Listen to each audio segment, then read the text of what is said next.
नमस्कार, स्वागत है आप सभी का इंडिया 24/7 लाइव न्यूज चैनल में। आपके साथ मैं पायल शर्मा। तो आइए चलिए करते हैं खबरों की शुरुआत।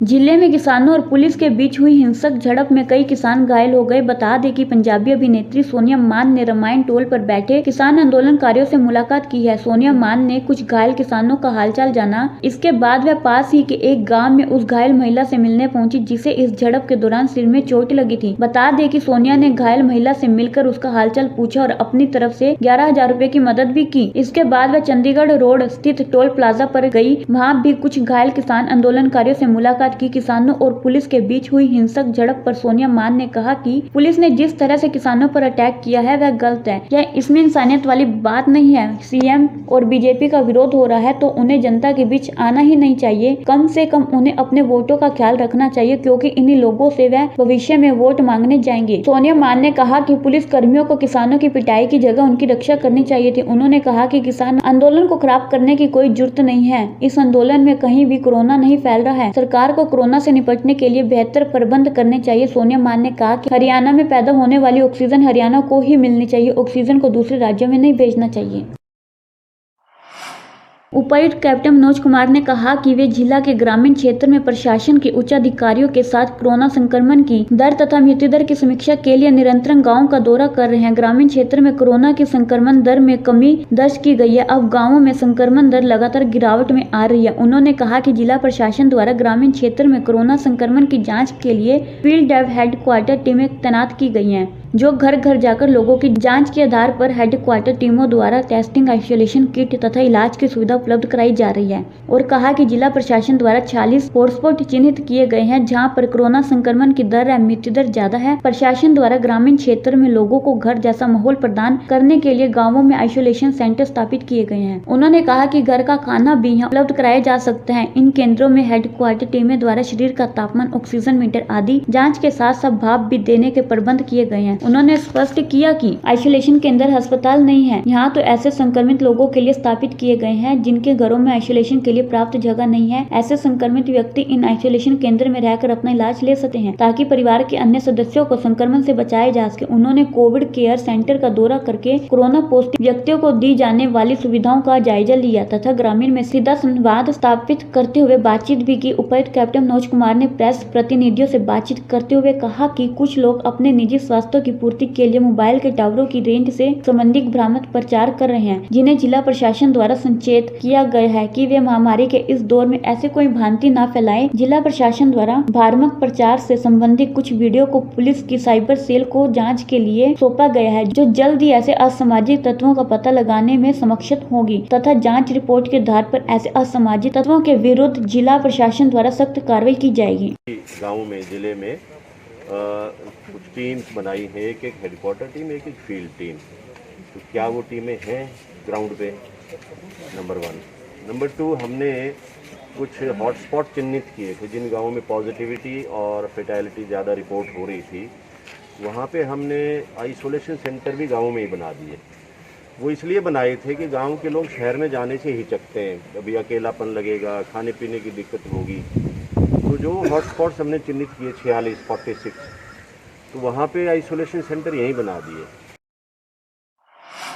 कृषि कानूनों के विरोध में कुंडली बॉर्डर पर चल रहे आंदोलन में मंगलवार देर शाम एक आंदोलनकारी की मौत हो गई। शव को सोनीपत के नागरिक अस्पताल में भिजवाया गया। पुलिस फिलहाल मामले की जांच कर रही है। पंजाब के पटियाला जिले के शकरपुर निवासी बलवीर सिंह पिछले काफी दिनों से कुंडली बॉर्डर पर चल रहे कृषि कानून विरोधी आंदोलन में शामिल थे। बताया जा रहा है कि कुछ दिनों से उनकी तबीयत खराब थी और उन्हें बुखार था। मंगलवार की शाम उनकी मौत हो गई। सूचना मिलने पर थाना राई पुलिस ने शव को सोनीपत के नागरिक अस्पताल में भिजवा दिया। कहा जा रहा है कि उनमें कोरोना लक्षण दिखाई दे रहे थे। आंदोलन स्थल में काफी ऐसे किसान थे जिनको काफी समय से बुखार है लेकिन वे कोरोना की जांच नहीं करवा रहे हैं। आंदोलन स्थल पर बने अस्पताल में भी रोजाना दर्जन भर आंदोलनकारी बुखार से पीड़ित आ रहे हैं। आंदोलनकारियों की यह लापरवाही अन्य लोगों की मुसीबत भी बढ़ा सकते हैं। बता दें कि कृषि कानूनों के विरोध में किसान संगठनों की तरफ से दिल्ली, हरियाणा की समीक्षा पर कोरोना की वजह से आंदोलन खत्म करने की अपील भी की जा रही है लेकिन प्रदर्शनकारी धरने पर डटे हैं। वही किसानों की मांग है कि सरकार कृषि कानूनों को वापस ले, जबकि केंद्र का कहना है कि अगर कानून में खामी होगी तो दूर किया जाएगा लेकिन इसे वापस लेने का कोई सवाल नहीं उठता। किसानों और सरकार के बीच कई दौर की बातचीत भी हो चुकी है लेकिन समाधान नहीं निकल पाया।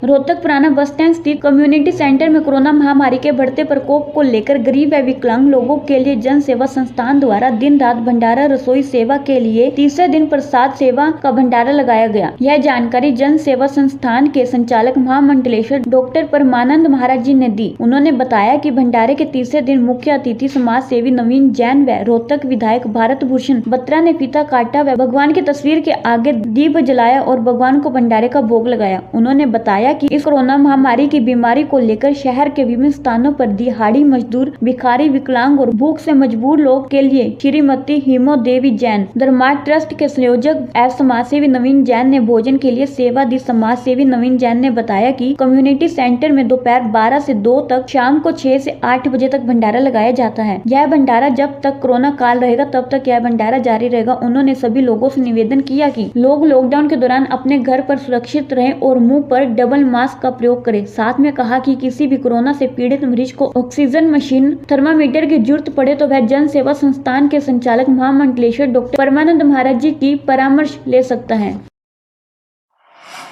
टोहाना से सटे नूह जिला के गांव गंगोली में एक ऐसा मामला सामने आया है जहां एक ससुराल पक्ष के लोगों ने एक दहेज के लालच में अपनी बहू को मौत के घाट उतार दिया। मृतका की बड़ी बहन ने बताया कि उसकी बहन की शादी 1.5 साल पहले गंगोली के अनूप से हुई थी, जिसका एक 3 महीने का बच्चा है। उसकी बहन को रोज दहेज के लिए टॉर्चर करते थे, तो इस बात को उसने कभी घर नहीं बताया क्योंकि उसको पता था कि उसके घर की स्थिति नाजुक है। बीती रात को ससुराल वालों ने हद कर दी, उसके साथ पहले मारपीट की, उसके बाद फिर उसे फांसी पर लटका दिया। अब उसकी बहन थाने के बाहर जाकर बैठ गई। वो चाहती है कि उसकी बहन के एक 3 महीने का लड़का है, उसकी देख रेख सही ढंग से करे और उसकी बहन को न्याय मिले।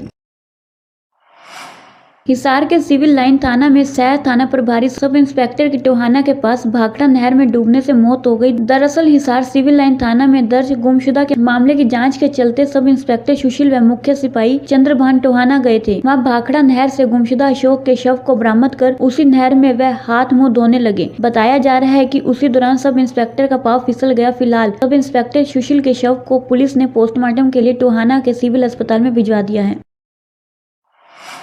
हरियाणा के सोनीपत जिले में महलाना रोड के पास जलघर में डूबने से एक किशोर और एक बच्चे की मौत हो गई। जानकारी के अनुसार नितिन शर्मा और ऋतिक महलाना रोड पर घूमने गए थे। जब वह काफी देर तक वापस नहीं आए तो परिजन उन्हें तलाशने पहुंचे। इसी दौरान परिजनों को सूचना मिली कि उपायुक्त कार्यालय के पास जलघर में 3 बच्चे डूब गए हैं। परिजन जब मौके पर पहुंचे तो ऋतिक बेहोशी की हालत में मिला। उसे लोगों ने बाहर निकाल लिया। बाकी दोनों की तलाश जारी थी। कुछ ही देर बाद उनको भी बाहर निकाल लिया गया। परिजन दोनों को अस्पताल लेकर पहुंचे। वहां डॉक्टरों ने प्राथमिक जांच में उन्हें मृत घोषित कर दिया। घटना की सूचना पुलिस को नहीं दी गई थी। ऋतिक ने होश में आने पर बताया कि पैर फिसलने से नितिन जलघर में गिर गया था। उसको बचाने के प्रयास में वे दोनों भी जलघर में गिर गए। बच्चे विजयनगर निवासी मुकेश और उसके घर में किराए पर रहने वाली रानी के परिवार से हैं। सेक्टर 23 के चौकी प्रभारी कुलदीप सिंह ने कहा कि जलघर में बच्चों के डूबने की जानकारी पुलिस के पास नहीं है। परिवार के लोगों ने पुलिस को सूचना नहीं दी है। कोई शिकायत करेगा तो उसके अनुसार कार्रवाई की जाएगी, लेकिन घटना की खबर पुलिस को नहीं मिली। परिजनों ने मृतकों का अंतिम संस्कार भी कर दिया।